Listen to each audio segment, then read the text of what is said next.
ಜನಸಾಮಾನ್ಯರ ಆರೋಗ್ಯಕ್ಕೆ ಸಂಬಂಧಪಟ್ಟಾಗೆ ಯಾವೊಂದು ಯೋಚನೆ ನಾವು ಇವತ್ತು ಹಾಕಿಕೊಂಡು ಬಂದಿದ್ದೇವ ಅದು ಪ್ರಥಮ ಹಂತ. ನಮ್ಮ ಆಲೋಚನೆಯನ್ನು ಯೋಜನೆಯಾಗಿ ಮಾಡಿ ಅದಕ್ಕೆ ಬೇಕಾಗುವಂತಹ ಆ ಒಂದು ಪ್ರೋಸೆಸ್ ಮಾಡಿಕೊಂಡು ಇವತ್ತು ಫೈನಲ್ ಹಂತದಲ್ಲಿ ಇದೆ ಎಲ್ಲದಕ್ಕೂ ಕೂಡ.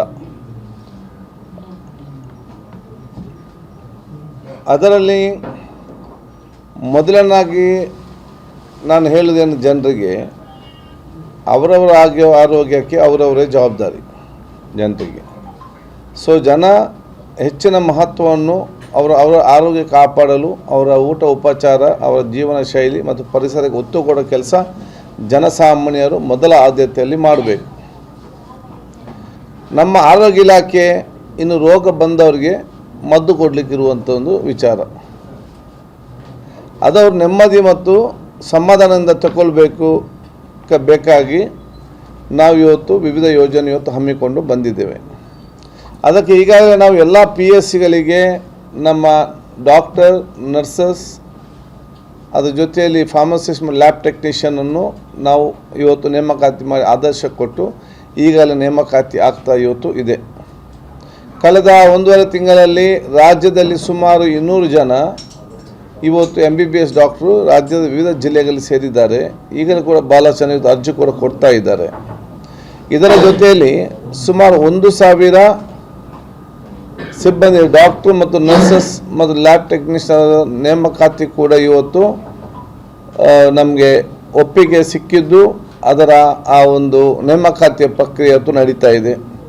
ಇದರ ಜೊತೆಯಲ್ಲಿ ಇನ್ನೂ 3,500 ಸ್ಟಾಫ್ ಕೂಡ ಇವತ್ತು ನಮಗೆ ಒಪ್ಪಿಗೆ ಸಿಕ್ಕಿದೆ. ಅದನ್ನು ಇವತ್ತು ಯಾವ ರೀತಿ ಅದು ನಾವು ನೇಮಕಾತಿ ಮಾಡಬೇಕಂತ ಚರ್ಚೆ ಮಾಡಿ ಅದಕ್ಕೆ ನಿಯಮವನ್ನು ನಾವು ಇವತ್ತು ರೂಪಿಸ್ತೇವೆ.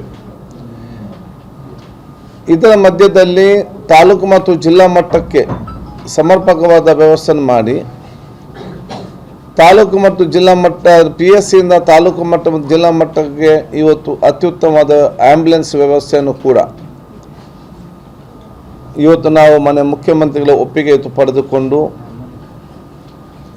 ಇಲಾಖೆ ಮುಖದ ಚರ್ಚೆ ಮಾಡಿ ಇದೀಗ ಅಂತಿಮ ಒಂದು ರೂಪರೇಷಕ್ಕೆ ಬಂದಿದ್ದೇವೆ. ನಮ್ಮ ಯೋಜನೆ ಇವತ್ತು ಹೇಗಿದೆ ಅಂತ ಹೇಳಿದರೆ,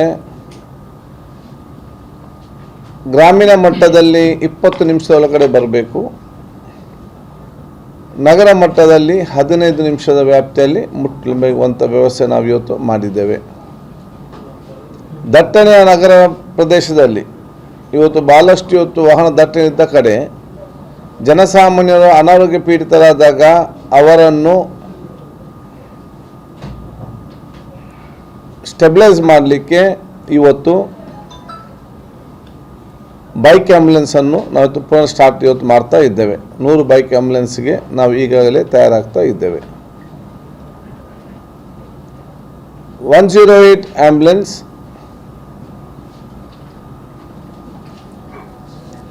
ಸುಮಾರು 450 ಹೊಸ ಆ್ಯಂಬುಲೆನ್ಸ್ಗೆ ಇವತ್ತು ಕೊಟ್ಟು ಈಗಿರುವಂತಹ ಆ ಆ್ಯಂಬುಲೆನ್ಸ್ ಸೇರಿಸಿಕೊಂಡು ರಾಜ್ಯದಲ್ಲಿ ಸುಮಾರು 750ಕ್ಕೂ ಆ್ಯಂಬುಲೆನ್ಸ್ ಸಜ್ಜು ಮಾಡಿ ರಾಜ್ಯ ಉದ್ದಗಲಕ್ಕೂ ಜನಸೇವೆಗೆ ಆ ಒಂದು ಗ್ರಾಮೀಣ ಮಟ್ಟದಲ್ಲಿ 20, ನಗರ 15 ನಿಮಿಷಕ್ಕೆ ಸೀಮಿತಗೊಳಿಕೆ ವ್ಯವಸ್ಥೆ ಮಾಡಲಾಗುವುದು.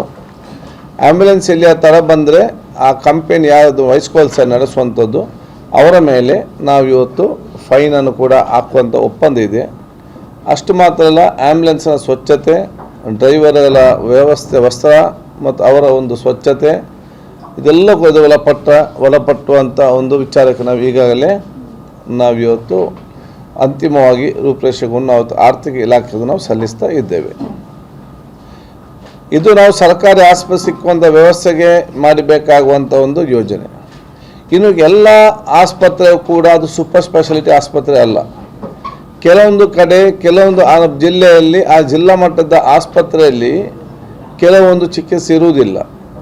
ಆವಾಗ ಜನಸಾಮಾನ್ಯರು ಯಾರು ಕೂಡ ಸರ್ಕಾರ ಆಸ್ಪತ್ರೆಗೆ ಬಂದಾಗ ಅಲ್ಲಿ ಆ ಚಿಕಿತ್ಸೆ ಇಲ್ಲಂತ ಗೊತ್ತಾದ ಸಂದರ್ಭದಲ್ಲಿ ಖಾಸಗಿ ಆಸ್ಪತ್ರೆಯಲ್ಲಿ ಅವರ ಕಿಸೆಯಿಂದ ದುಡ್ಡು ಖರ್ಚು ಮಾಡದೆ ಸರ್ಕಾರ ದುಡ್ಡು ಖರ್ಚು ಮಾಡುವಂತಹ ಆಯುಷ್ಮಾನ್ ಕರ್ನಾಟಕ ಯೋಜನೆ ಏನಿದೆಯಾ ಅದನ್ನು ನಾವು ಇನ್ನಷ್ಟು ಉತ್ತಮ ಮಾಡಲಿಕ್ಕೆ ಇವತ್ತು ನಾವೆಲ್ಲ ಆಸ್ಪತ್ರೆ ತಜ್ಞರ ಜೊತೆ ಚರ್ಚೆ ಮಾಡಿಕೊಂಡು ಅದು ಇನ್ನಷ್ಟು ಅತ್ಯುತ್ತಮವಾಗಿ ನಾವು ಜನರಿಗೆ ಅದನ್ನು ಮುಟ್ಟಿಸುವಂಥ ಪ್ರಯತ್ನ ಮಾಡ್ತೇವೆ. ಇದರಲ್ಲಿ APL ಅವರಿಗೆ ಮಾತ್ರ ಇವತ್ತು ಇದೆ, BPL ಅವರಿಗೆ ಮಾತ್ರ ಕೂಡ ಇವತ್ತಿದೆ. ಈ ಮುಂದಿನ ದಿನಗಳಲ್ಲಿ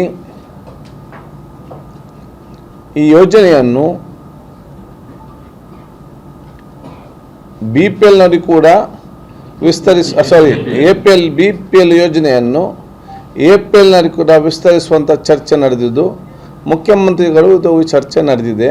ಅದರ ಆ್ಯಕ್ಷನ್ ಪ್ಲ್ಯಾನ್ ನಾವು ಇವತ್ತು ಮಾಡ್ತಾ ಇದ್ದೇವೆ. APL ಕಾರ್ಡ್ದಾರರು ಯಾರು BPL ಸವಲತ್ತು ಪಡೆದುಕೊಂಡು ಚಿಕಿತ್ಸೆ ಪಡಿತಾರೆ ಅವರಿಗೂ ಇವತ್ತು ಈ ವ್ಯವಸ್ಥೆ ನಾವು ವಿಸ್ತರಿಸುವಂಥ ಯೋಜನೆ ಇದೆ. ಯಾರಾದರೂ APL ಬಂದು ನನಗೆ ಸಪ್ರೇಟ್ ಸಿಂಗಲ್ ರೂಮ್ ಬೇಕು, ನಮ್ಮ ಸಪ್ರೇಟ್ ರೂಮ್ ಬೇಕು, ನನಗೆ AC ರೂಮ್ ಬೇಕು ಅಂತ ಹೇಳಿದರೆ ಅವರಿಗೆ ಅದು ಆಸ್ಪತ್ರೆಗೆ ಚಾರ್ಜ್ಗೆ ಬಿಟ್ಟಂಥ ವಿಚಾರ.